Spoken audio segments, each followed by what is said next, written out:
балалар бүгін бізде ұйымдастырылған оқу іс-әрекеті сауат ашу. Сауат ашудың тақырыбы біз сөйлем құрай аламыз. Міне бізде сауат ашудың бірінші тапсырмасы. Мұқият қараймыз сауат ашуға. Балалар, қараңдаршы, сауат ашудың бізде бірінші тапсырмада, яғни сурет бойынша сөйлем құрай. Балалар, біз тапсырма орындаймыз, балалар. Біз мұқият қараңдар, міне бірінші сурет бізде қыс мезгілі. Қыс мезгілі. Енді осыған байланысты қандай сөйлем құрауға болады? Білеміз бе? Қыс па? Қар. Қалай айтады? Қар не істейді? Қар жауады. Иә. Қыста қар жауды. Қанша сөйлем болады екен? Қыста қар жауды. Қанша сөйлем? Үш сөйлем. Кәні біз осы қыс мезгілінің астына сөйлеміміздің сызбасын саламыз. Сызбасы қалай белгіленетінін білеміз ғой, иә балалар? Иә, төрт бұрыш. Келесі осы тапсырма. Балалар, қай мезгіл? Айтыңдаршы. Жаз. Балалар, қыс мезгілінде міне ешқандай да жасыл болмайды екен. Ал жаз мезгілінде, жаз мезгілінде дала қандай болады? Жап-жасыл болады екен, иә балалар? Жап-жасыл. Ыстық болады. Енді балалар, осыған қандай сөйлем құрауға болады? Жазда мен туындым. Қана, Ахмет орнынан тұрайыншы. Жазда мен туындым. жарайсың. Жазда мен жуындым дейді. Неге жуынады? Себебі жазда күн жылы болады екен, иә балалар? Немесе жазда суға шомылдым. Иә балалар? Немесе өзенге, көлге шомылдым деп. Қана, қанша сөйлем болды бізде сонда? Үш сөйлем. Неге? Жазда суға шомылдым. Енді сөйлем сызбасын сала қойыңдар балалар. Бізде Ахмет жаңа сөйлем құрады. Жазда суға шомылдым деген сөйлем құрады. Ал Медина, сен мне қандай сөйлем құрайсың, айтшы? Күз қандай болады? Күз самсары болады. Кәні айта ғой. Күзде не істеді? Күзде дала суық болады. Жаңбыр жауады. Медина айтайын, иә қазір, иә? Медина айта ғой. Күзде Жаңбыр жауады. дұрыс. Күзде жаңбыр жауады. Қанша сөйлем болды? Үш сөйлем болды. Енді балалар, сөйлем құрауды білдік пе? Қараңдаршы балалар, сөйлем құрау деген ол оңай екен, иә? Яғни сурет беріледі, Мадина. Сурет беріледі, суретке байланысты сөйлем құрау. Міне, бұл жыл мезгілдері. Яғни жыл мезгілі қаншаға бөлінеді? Төртке. Қаншаға бөлінеді екен? Төртке. Балалар, біздің келесі екінші тапсырмамызға мұқият қарайық. Міне балалар, бізде екінші тапсырма. Суреттерді ата және буынға бөл. Міне балалар, суреттерді ата және буынға бөл. Балалар, бұл тапсырманы біз білеміз, иә? Суреттерді танимыз ғой, иә? Енді осы тапсырманы өздерің мұқият орындайсыңдар. Мен енді тексеремін, сіздер ақылдысыңдар ма? Көрейік.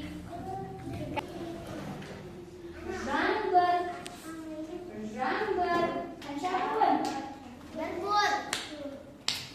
Көбелек. Қанша буын? Үш буын. Көбелек. Қанша буын екен? Демек оған қанша сызық салуымыз керек? Екі сызық салуымыз керек екен. Келесі тапсырма бізде дыбыстық талдау. Міне.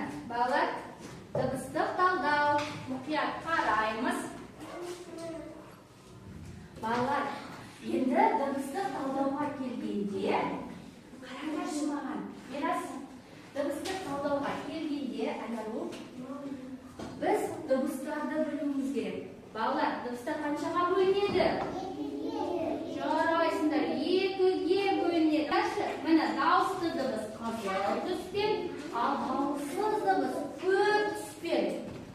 Енді балалар, бізде тапсырма берілді. Бұл қандай тапсырма? Міне дыбысты талдау жаса. Балалар, бірінші суреттерге мұқият қарайық. Балалар, осыған біз дыбыстық талдау жасаймыз. Күз мезгілінен бастайықшы.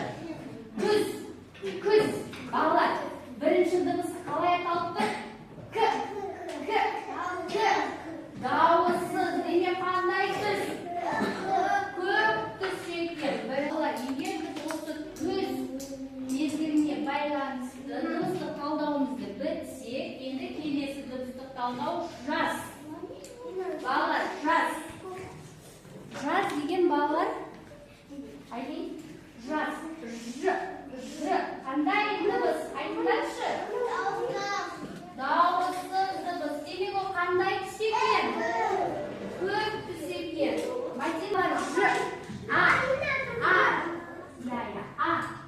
Қандай? Дауысты ма, дауыссыз ба? Дауысты. Демек қандай түс? Қызыл түс. Балалар, келесі жаз.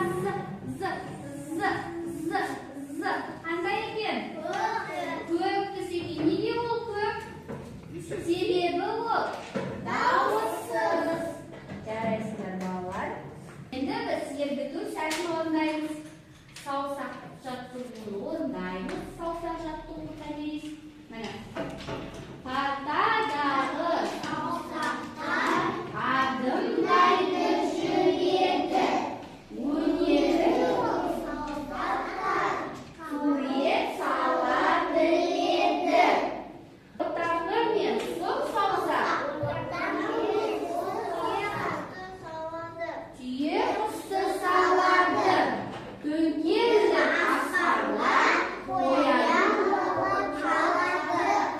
Жарайсыңдар балалар. Енді келесі тапсырмамыз міне. Балалар, сауат ашудың келесі 4-ші тапсырмасы штрихтау. Яғни балалар әдемілеп түзулеп сызықтар салу. Және 5-шісі жалғастыру. Акцент қоямыз. Қараңызбен орындаймыз балалар.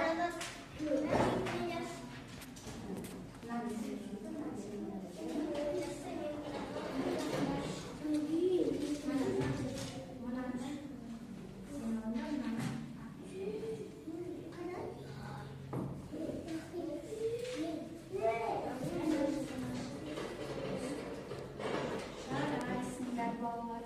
Орындай беріңдер.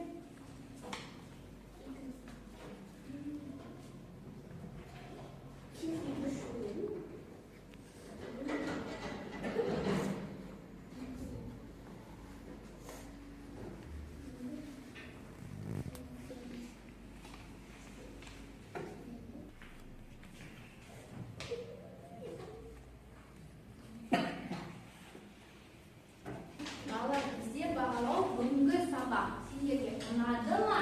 Ұнаса, біз күлімдеген смайликті қоямыз. Ал егер ұнамай, саған мүлдем ұнамаса, ренжіген смайликті қоямыз, я? Саған өте ұнамады ол. Сол себепті балалар, сабақ ұнады ма? Күлімдегенді бояп қоямыз, я, балалар?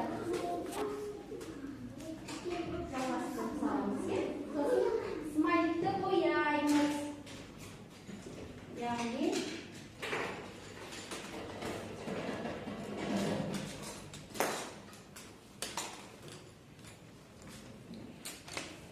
сосын бізде ойын ойнаймыз. Бұл байланыстырып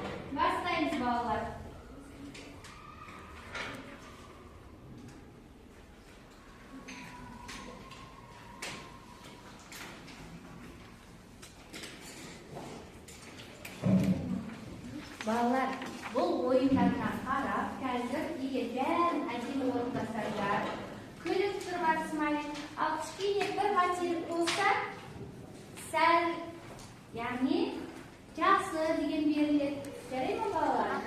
болды. Болсаңыз, қазір тексеремін.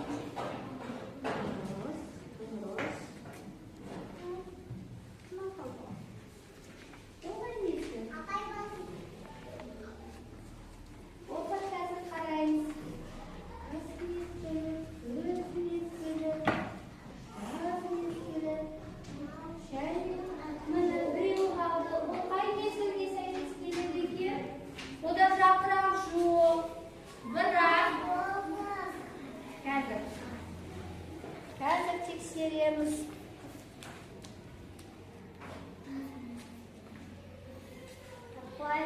Жарайсың. Тамаша. Болсаңдар өздеріңіз тұрады. Мен қазір тексеріп шығамын. Тамаша. Балалар, дұрыс орындарыңыздар, иә? Кейбір балаларда қателік кетті. Балалар, өздерің де жауап қатыңдар. Балалар, бүгінгі біздің сабағымыз ұнады ма?